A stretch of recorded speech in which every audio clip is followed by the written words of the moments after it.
दोस्तों, कहानी की शुरुआत करने से पहले प्लीज़ हमारे चैनल को सब्सक्राइब कर दें और वीडियो को लाइक कर दें। कहानी की शुरुआत में हमें दिखाया जाता है कि एक कपल बाइक पे जा रहे होते हैं और वो अपने गांव जा रहे होते हैं। उनके गांव जाने के बीच में एक पुल पड़ता है। तभी वो लड़का बोलता है कि अब हमारा गांव राजा रामपुर आने वाला है, बस ये पुल पार कर लें। पर वो लड़की काफ़ी गुस्सा हो रही होती है, उसे डर लग रहा होता है। वो बोलती है, नहीं, पुल पार मत करो, तुम जानते हो ना कि इस पुल पर जाना मना है। तभी अचानक से उनके सामने एक लाल साड़ी पहने औरत खड़ी हुई होती है, जो कि पुल के बीचों बीच खड़ी होती है। और वो बोलती है, इस पुल पर आने के लिए मैंने मना किया है ना सब लोगों को। और फिर वो उन लोगों को उठाकर नदी में फेंक देती है। उसके बाद वो चुड़ैल बहुत खुश होती है। वो पुल के किनारे बैठ करके जोर जोर से हंस रही होती है। उसकी हंसी पूरे गाँव में गूंज रही होती है। आखिर उस पुल का क्या राज है? उस पुल पे क्यों नहीं लोग जा सकते? ये देखने के लिए वीडियो आगे देखें। राजा रामपुर गाँव जाने के लिए बीच में नदी पड़ती थी, जिस वजह से लोगों को आने जाने में काफ़ी तकलीफ हुआ करती थी। इसलिए सरकार ने उस जगह पर एक पुल बनवाया, जो कि नया ही नया बना था। पर उस पुल के बनने के बाद उस पुल पर एक चुड़ैल रहने लगी, और वो चुड़ैल किसी भी गांव के लोगों को आने जाने उस पुल पर नहीं दिया करती थी, जिस वजह से लोग उस पुल पर जाना बंद कर दिए थे। उसी गांव में एक मुखिया का हवेली था, जो पुल के एकदम सामने था, और उसका एक बेटा था विक्की, जो शहर में इंजीनियर था। हाल ही फिलहाल में उसकी शादी हुई थी। अब वो गाँव आ रहा होता है। वो नदी के सहारे गाँव आ रहा होता है। नदी में नाव से वो अपनी पत्नी के साथ गाँव आ रहा होता है। जब वो लोग नदी पार कर रहे होते हैं, तभी उन्हें रास्ते में दो लाशें मिलती है, जो उसी कपल की होती है जिसे अभी थोड़ी देर पहले उस चुड़ैल ने मारा है। उसे देखकर विक्की की पत्नी जोर से चीख उठती है। तभी वो नाव वाला बोलता है, लगता है इन्होंने नाव पुल पार करने की कोशिश की होगी, इस वजह से ही उस चुड़ैल ने इन्हें नदी में फेंक दिया और मार दिया। विक्की की पत्नी पहली बार गाँव आई थी, और पहली बार आते ही उसका ऐसा स्वागत हुआ। अब उसे नींद नहीं आने लगा। सपने में भी उसे वही चीज़ नज़र आती थी। वो काफ़ी ज़्यादा घबराई रहती थी। वो विक्की से इस बारे में बात करती है, तो विक्की उसे मना कर देता है। वो बोलता है कि चुप, इस बारे में बात करना मना है। आज के बाद हम इस बारे में कभी कोई बात नहीं करेंगे। तुम भी अब इस चीज़ को भूल जाओ। विक्की के घर के खिड़की से वो पुल दिखाई दिया करता था, और विक्की की पत्नी उस पुल को खिड़की से देख रही होती है। रात में वो पुल और भी डरावना दिखने लगता है। वो उसी पुल को देख रही होती है कि उसमें क्या हो रहा है। वो रोज़ उस खिड़की से पुल देखा करती थी। एक दिन वो देखती है कि वो पुल की तरफ सपने में नींद में चली जा रही होती है। धीरे धीरे वो पुल का रास्ता पार कर रही होती है।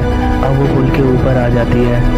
पुल पर कुछ दूर चलते चलते वो पुल के बीचों बीच आ जाती है, और अचानक से वो पुल टूट जाता है और वो पानी में गिर जाती है। फिर उसका नींद अचानक से टूट जाता है, और वो देखती है कि वो सपना देख रही होती है, पर उसके कपड़े भीगे हुए होते हैं, जैसे अभी वो पानी से निकल कर आई हो।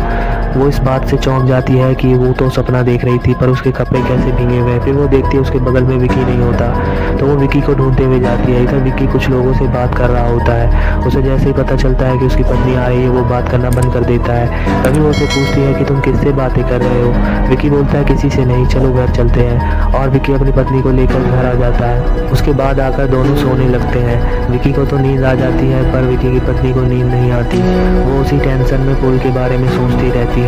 उसकी नींद बिल्कुल उड़ चुकी होती है, उसे बिल्कुल भी नींद नहीं आ रही होती है।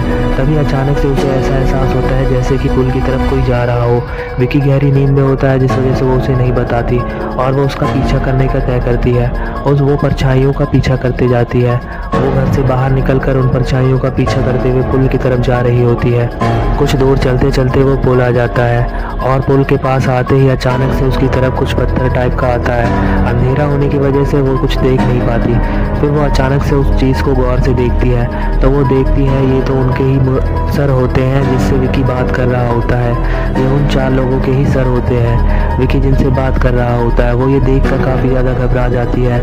उसे फिर सामने से चुड़ैल दिखाई देती है, और वो बोलती है कि तुम्हारे पति ने इन लोगों को पुल तोड़ने के लिए भेजा था। आखिरी बार चेतावनी दे रही हूँ, वरना मैं तुम्हारे पति को भी मार दूंगी। इस पुल पर कोई नहीं आना चाहिए, और आज के बाद ऐसी गलती कभी नहीं होनी चाहिए। ये देखकर वो घबरा जाती है और चक्कर खाकर नीचे गिर जाती है। जब उसकी आंख खुलती है तो उसके सामने विक्की होता है। विक्की उसे वहाँ से उठाकर लेकर आ जाता है। विक्की की पत्नी जब होश में आती है तो उससे विक्की पूछता है कि तुम वहाँ क्या कर रही थी? पर विक्की की पत्नी कुछ नहीं बताती, वो चुपचाप रहती है। उसे कुछ समझ में भी नहीं आ रहा होता, वो काफ़ी ज़्यादा घबराई हुई होती है। तभी विक्की बोलता है, हम कल शहर की तरफ जा रहे हैं, अब हम यहाँ नहीं रहेंगे, यहाँ बहुत ही ज़्यादा खतरा है। अगले दिन वो लोग फिर से नदी के किनारे से पार हो रहे होते हैं नाव से। तभी अचानक से नदी में तेज़ तूफान आने लगता है। नदी की लहरें ऐसे तेज़ हो जाती हैं जैसे कि समुद्र हो। और फिर उस चुड़ैल की हंसी वहाँ पर गूंजने लगती है। वो बोलती है कि कोई भी अब इस गाँव को पार करके नहीं जा सकता। विकी, तुम अब इस गाँव को पार करके नहीं जा सकते। अगर तुम इस गाँव से फिर जाने की कोशिश करोगे तो इस पूरे गाँव को मैं डुबा कर मार दूंगी और साथ में तुम्हें भी मार दूंगी। सारे गाँव वाले भी वहाँ पर आ जाते हैं। वो चुड़ैल उन लोगों को गांव का नदी पार करने नहीं दे रही होती। नदी में इतनी तेज लहरें उठ रही होती है कि जिस वजह से नाव पलटकर डूब जाती है और वो दोनों तैरते तैरते नदी के किनारे आने लगते हैं। वो लोग तैरकर नदी के किनारे आ जाते हैं। नदी का बहाव भी इन गाँव की तरफ होता है, जिस वजह से उन्हें खींच कर ले आता है। विकी की पत्नी पेट से होती है और उसको बच्चा होने वाला होता है। अब उसे डरावने सपने भी आने बंद हो चुके होते हैं। अब उसे अच्छी नींद आती है। कुछ दिनों बाद विकी की पत्नी एक बच्चे को जन्म देती है जो कि लड़का होता है और वो लोग काफ़ी खुश होते हैं। पर विकी की पत्नी को ऐसा लग रहा होता है जैसे उसके आसपास कोई और भी है जो उसके अलावा यहाँ पर है, उसे जो दिखाई नहीं दे रहा हो। उसे ऐसा लग रहा होता है कि उसका बच्चा किसी और को देखकर खुश हो रहा होता है, किसी और को देखकर वो मुस्कुरा रहा होता है। तभी एक दिन वो देख रही होती है कि उसका बच्चा पुल की तरफ जा रहा होता है और वो चुड़ैल पुल के बीचों बीच खड़ी होती है और उसका बच्चा उसी तरफ जा रहा होता है। ये देखकर विक्की की पत्नी काफ़ी ज़्यादा घबरा जाती है और उसका सपना टूट जाता है। फिर वो उठकर देखती है तो पालने में उसका बच्चा नहीं होता और वो खिड़की से झांक कर देखती है तो वो देखती है कि एक बच्चे का साया उस पुल की तरफ जा रहा होता है और वो चुड़ैल उस बच्चे को लेकर खड़ी होती है। वो जल्दी से विक्की को लेकर उस पुल पर जाती है तो वो चुड़ैल बोलती है, खबरदार जो तुम इस पुल की तरफ आए, बस ये बच्चा इस पुल की तरफ आ सकता है, तुम लोग इस पुल की तरफ नहीं आ सकते। और वो चुड़ैल उसका बच्चा लेकर पुल पर खड़ी होती है। ये लोग काफ़ी ज़्यादा डर जाते हैं। विक्की की पत्नी रोने लगती है, गिड़गिड़ाने लगती है। उस चुड़ैल से वो अपना बच्चा वापस करने के लिए बोलती है। वो बोलती है कि हमने क्या बिगाड़ा है तुम्हारा जो हमारे साथ तुम ऐसे कर रही हो। तभी वो चुड़ैल बोलती है कि तुमने क्या बिगाड़ा है, अपने पति इस विक्की से पूछो कि इसने क्या बिगाड़ा है। इससे ही पूछो तुम कि मैंने इसका क्या बिगाड़ा था जो इसने मेरे साथ ऐसा किया। तभी सब लोग विक्की की तरफ देखने लगते हैं और विक्की फिर सच बताने लगता है। वो बताता है कि कुछ साल पहले इस पुल को बनाने का कॉन्ट्रैक्ट मुझे ही मिला था और मैं इस गांव का पुल बनाने के लिए आया था। मैं जब भी इस पुल को बनाया करता तो ये पुल टूटकर गिर जाता, जबकि मैं अच्छे मजदूर और अच्छी टेक्निक से उस पुल को बनाया करता था।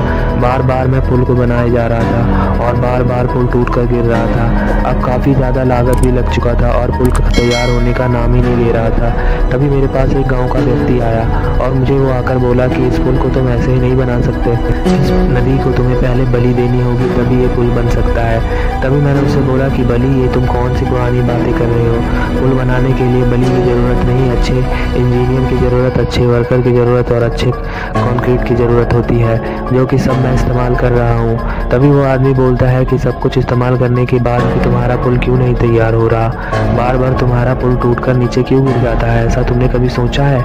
वो आदमी मुझे बार बार बहका रहा होता है और मैं उसके बहकावे में आ जाता हूँ। मुझे कुछ गाँव वाले भी यही बात बोलते हैं कि तुम्हें नदी को पहले एक बच्चे की बलि देनी होगी।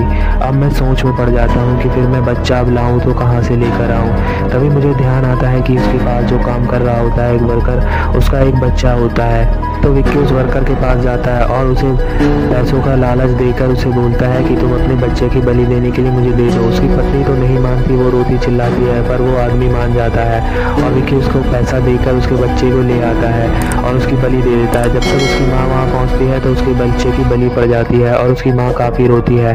फिर वो पुल बनकर तैयार हो जाता है। उस पुल को बलि की ज़रूरत नहीं होती। हम जहाँ पुल बना रहे थे उस जगह पानी का बहाव तेज़ था, इस वजह से नहीं बन रहा था। फिर हमने दूसरी जगह ट्राई किया तो पुल बनकर तैयार हो गया और पुल बनते टाइम ही पुल का एक पिलर उस बच्चे की माँ पर गिर जाता है और उस माँ की भी मौत वहीं पर हो जाती है। जिस वजह से अब वो इस पुल को अपने बच्चे की समाधि समझकर उस पुल पर कब्जा करके बैठी हुई है, इसलिए अब वो किसी को भी इस पुल पर नहीं आने देती। विक्की सारी कहानी बता देता है। गांव वाले उसे देखने लगते हैं। विक्की बोलता है कि मैंने जानबूझकर नहीं किया, मुझे गांव वालों ने बहका दिया था, मैं नहीं ऐसा करना चाहता था, पर मेरा पुल बार बार टूट रहा होता है और मेरे पास अब पैसे नहीं बच रहे होते, जिस वजह से मुझे ऐसा करना पड़ा। तभी वो चुड़ैल बोलती है, तुमने जैसे मेरे बच्चे की बलि दी वैसे ही मैं तुम्हारे बच्चे की बलि दूंगी। तभी विक्की पत्नी बोलती है कि नहीं, प्लीज़ मेरे बच्चे को ऐसे मत करो, उसने तुम्हारा क्या बिगाड़ा है। और विकी ने भी तुम्हारे साथ ऐसा जानबूझ करके नहीं किया है। मैं मानती हूँ कि गलती हुई है, पर उसे बहका दिया गया था, बहकावे में आकर उसने ऐसा किया है। हम लोग तुम्हारे बच्चे के नाम पर इस रोड को चलाएंगे और इस पर एक टोल लगेगा, जिस टोल को अनाथ बच्चे के लिए इस्तेमाल किया जाएगा, और इस बच्चे की समाधि तुम्हारे इस रोड पर ही रहेगी। ये सब सुनकर वो चुड़ैल मान जाती है और वो उस बच्चे को उसकी माँ को सौंप देती है और वो चुड़ैल वहाँ से चली जाती है। अब वो पुल आने जाने के लिए लोग इस्तेमाल करने लगते हैं और वो चुड़ैल किसी को नज़र नहीं आती। दोस्तों प्लीज़ हमारे चैनल को सब्सक्राइब कर दें और लाइक कर दें।